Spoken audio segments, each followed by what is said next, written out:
Hey Bulldogs, let's see what's happening this week on Code Blue Now. First, Nayeli and Arish give us more knowledge on the pros and cons of driver's ed.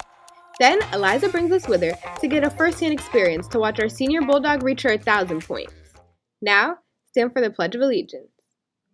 I pledge allegiance to the flag of the United States of America, and to the republic for which it stands, one nation, under God, indivisible, with liberty and justice for all. Please remain standing for a moment of silence.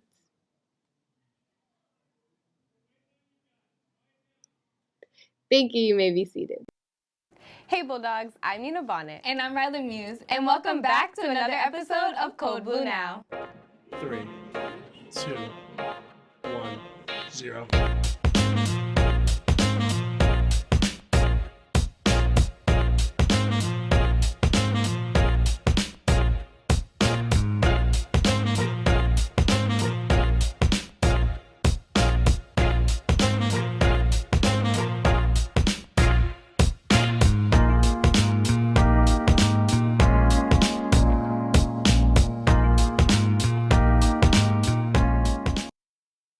Does it feel being back at the desk this week, Nina? Honestly, not too good. I'd much rather be back in my bed after all those snow days. Same. I can't wait for our next vacation. I know. It was so cold this morning, I've never had to put on so many layers. Literally. It took my car forever to heat up this morning. I was so scared to drive to school. The streets were still so slippery. Driver's ed should definitely teach students how to drive in such bad weather. Speaking of driver's ed, Arish and Nayeli gives us the pros and cons. Take it away. Ever wonder if driver's ed is really even worth it? Well, I can answer that question for you. Education plays an important role in preparing teens for the road, which what driver's ed provides. One major benefit is that it teaches the rules of the road early, helping new drivers understand traffic laws, road signs, and safe driving habits before they ever drive alone. I think not, but while driver's ed has some benefits, it also has downsides. For example, the cost. Some programs can be expensive, especially private classes, and not all families can afford them. Another downside is that it limits driving time. In many programs, students only get a few hours behind the wheel, which may not be enough to fully prepare them for real-life driving. But hey, there's pros too, you know. Driver's ed builds confidence, and many teenagers feel nervous when they first start driving. And practicing with a trained instructor can make them feel comfortable behind the wheel. Forget comfortability. Driver's ed doesn't even guarantee safe driving. Some students still develop bad habits once they're on their own. And did you know teen drivers have the highest crash rate, with fatal crash rates from ages 16 to 19, which is 3 times higher than drivers over 20 years old? Maybe you should just wait till you're 18 to get your license and save some coins. Alright, I think you should just hear me out on this one. Another important pro is defensive driving. Students learn how to react in dangerous situations like bad weather or unpredictable drivers, which is helpful for everyone on the road, especially for my partner here. I think we're all gonna want her to take driver's ed before she gets behind the wheel. Whatever that's supposed to mean, but let's not bring the attention to me. Finally, something we can both agree on. Let's bring that attention back to the classroom. Let's be honest, who wants to sit in a classroom when we've already been out of school all day? Luckily for you, there are options like homeschooling and online school. Well, you do have a point there. Overall, driver's ed gives new drivers skills to stay alert and aware. But it also has downsides like cost, time, and lessons that aren't always fair. With good practice, instruction, and rules we obey, Driver's ed keeps accidents and bad habits away. So whether you think you love it or it's a test, Safe choices on the road is what matters best. This has been Arish Ruma And Nayeli Toussaint, back to you at the desk. Thanks, guys. In other news, sophomore class dues are now due. Please see Mrs. Morgan and Miss F with $15 by February 13th. Okay, but Rod, have you realized how many of our students have been hitting incredible achievements around the school lately? Like what?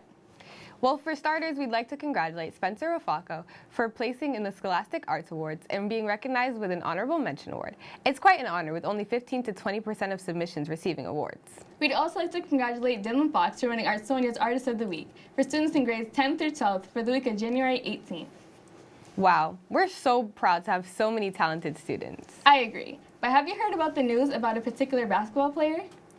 I haven't heard anything about Odinson or Allen lately. Well, that's because this is about Ashaya Dingle. She's now the 4th girl to hit her 1,000-point career at HMHS. Let's bring it to Eliza for more details. Shia Dingle making the start with a chance to make history, to join of Bulldogs' 1,000-point scorers. A leader both on and off the court, Dingle consistently pushed her team to success, leaving a significant impact on the school. So I started playing basketball when I was 6 years old.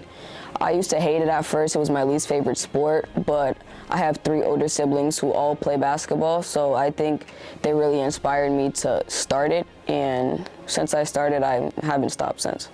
Transferring to Holbrook during her sophomore year only fueled her growth, helping her create tight-knit relationships in the school and with her team. We were friends because of history class, but then once we started talking about basketball, and then we figured out, like, oh my God, like, we played each other, I'm like, that's when we knew we were best friends.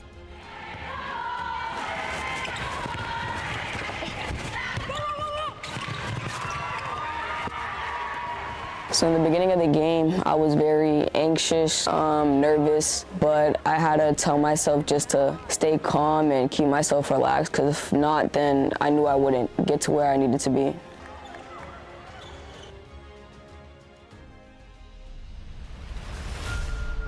Dingle took the brunt of that exchange. She couldn't breathe. She was telling me she couldn't breathe. I was like, Ashaya, just breathe. Like, you're fine. Like, you're gonna be fine. At first, when I fell, I couldn't breathe. It hurt really bad, but there was a bunch of people there supporting me and there for me, so I had to get up and keep going. Among her close connections, her coach, Courtney Foley, Holbrook's first female 1,000-point scorer. When I first met Ashaya, you can tell that she had the natural leader instinct in her. She's grown a lot with them this year. She's able to control her emotions and also be a leader to those younger girls. I feel like she relates to me a lot because she knows what it feels like to score 1,000 or to have that type of pressure on you. So having her by my side, just guiding me to the right steps, meant a lot. After countless years of dedication and relentless challenges, her historic moment finally came. Able to get around Calderia. Pass back to Dingle. Under 30 seconds to go in the quarter. Dingle in the corner for 3. It's good! For 1,000! Ashaya Dingle makes history! Good shot by Dingle. What a moment! The moment I hit 1,000, I wasn't nervous at all. I was more happy than nervous and just proud of me and my family for helping me throughout this journey. It felt like there was a huge weight lifted off my shoulders as well. I honestly felt a huge sense of relief. I know it was a lot of pressure on her. I was so proud of her that she was able to get it. If you would ask me 10 years ago how many more names would be on the banner after mine, I wouldn't have guessed. So honestly, it's a super proud moment to see how many young athletes are coming through Holbrook, staying in Holbrook, and then reaching these milestones and making it more achievable. When Foley first hit her 1,000, it was nice. I feel like it didn't pressure me. If anything, I wanted to achieve it more, being that she's also a female athlete.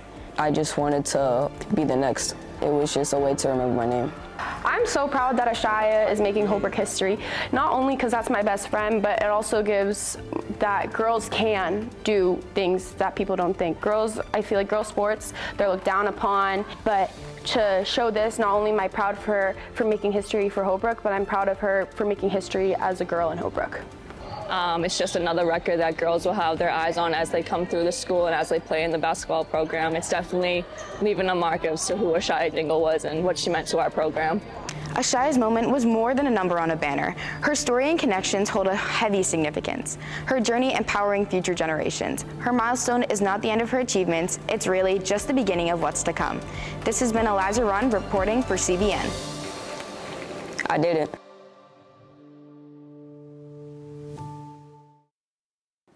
Wow, that story was so inspirational. I know. Maybe one day I can hit 1,000 points. Sure, Nina.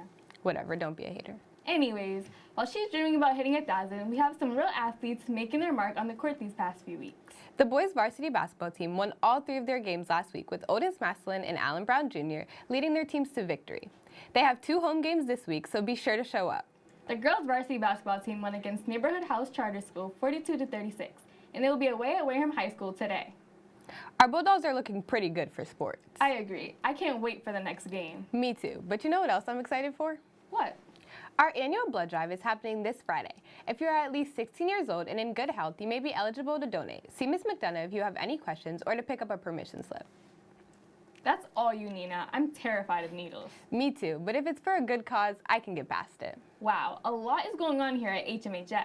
I agree, but all this exciting news and announcements are making me tired. Well, I hope you're not too tired to sign off. Oh, I'm never too tired for that. For Cold Blue Now, this has been Riley Muse and Nina Bonnet, and we'll see you next week.